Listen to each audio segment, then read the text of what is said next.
Sedangkan semua tentu ada parents yang risau kan bila tengok anak dia yang aktif sukan ni mempunyai saiz badan yang kecil berbanding kawan-kawan sebaya. Mungkin dalam fikiran mereka risau pasal genetik. Betul, genetik ada peranan tapi bukan semuanya.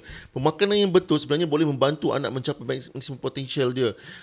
Saya akan share 3 kunci yang very simple untuk membantu pembesaran anak-anak. Yang pertama, protein.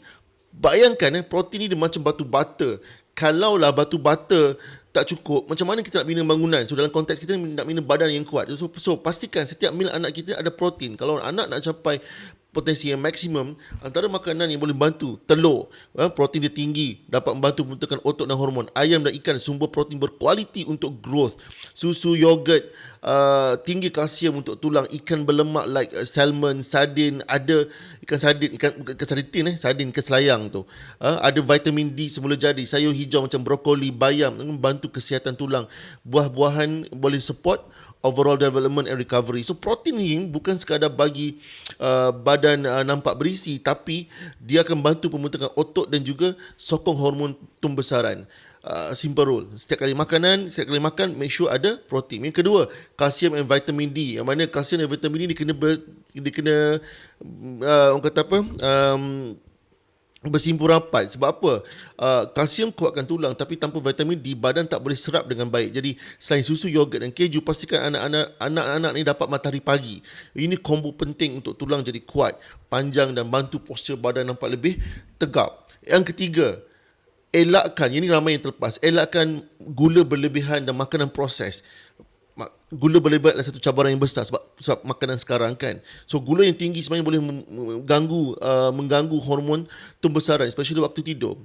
And selain daripada makanan yang ramai yang overlook ialah waktu tidur yang cukup. Badan kita ni dia keluarkan hormon tumbesaran paling banyak masa kita tidur nyenyak, especially waktu malam, waktu kita deep sleep. Maksudnya kalau anak tidur lambat atau tak cukup tidur, badan dia literally miss waktu untuk membesar.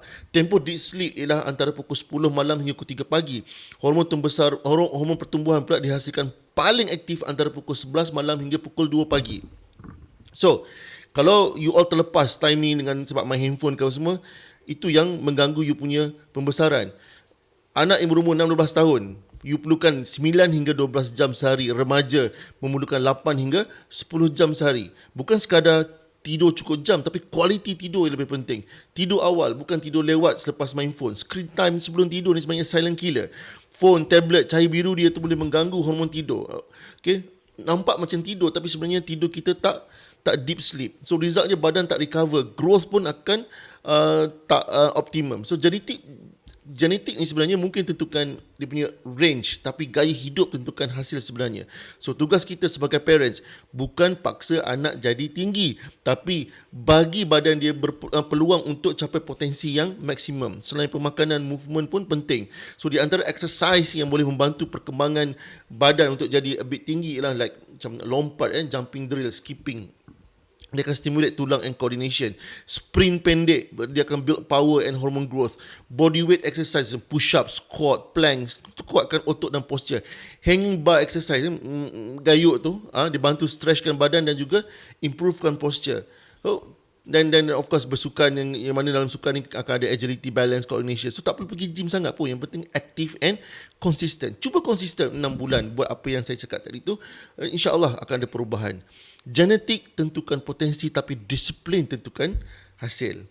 Okay? Assalamualaikum.